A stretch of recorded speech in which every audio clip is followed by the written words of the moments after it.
In this episode, we'll look at your iPad and what it can do for you.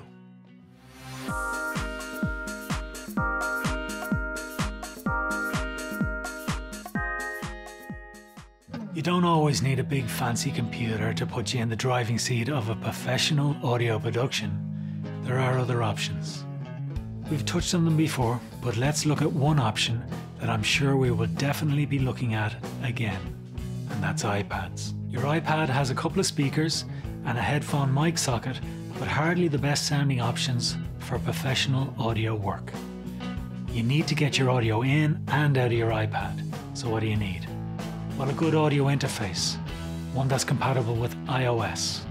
There are a few brands out there that can help, like these ones from Zoom and Steinberg.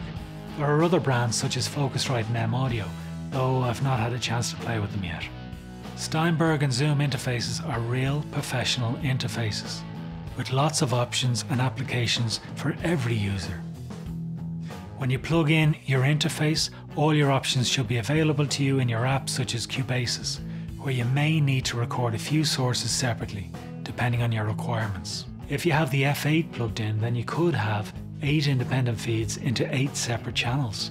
Consider if you're required to record some interviews.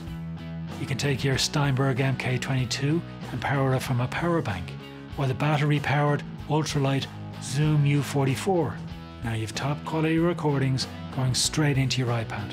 Another interface that I love is the Behringer iStudio. It's a full studio right there. 2 inputs, MIDI, little video out, and they even have a turntable auxiliary. Starting out, there is very little else you'll need to begin working on your music. I'd hook it up to Cubasis and you have yourself one groovy little setup, including the ability to hook up a Midi Keyboard for playing all those amazing synths that you have there on your iPad. Which brings us nicely to keyboards. There are a huge range of keyboards on offer, from mini keyboards to 88-key pianos.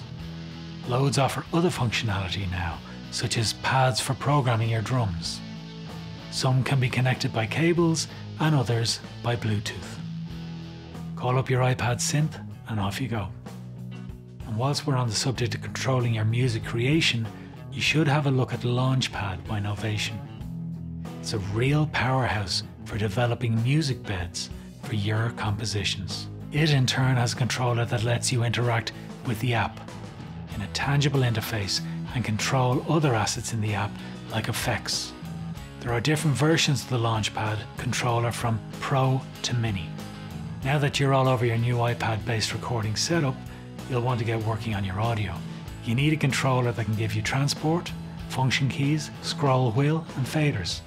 It's called the Korg Nano Control Studio, a little mixing unit that can connect via Bluetooth or USB. Now before you all kill me, I'm not suggesting that this is a replacement for a full professional mixing desk, connecting you and your DAW. But I am suggesting that this may be perfect for a lot of you that have a simple setup and can help you manage your DAW in your iPad, or maybe even your desktop.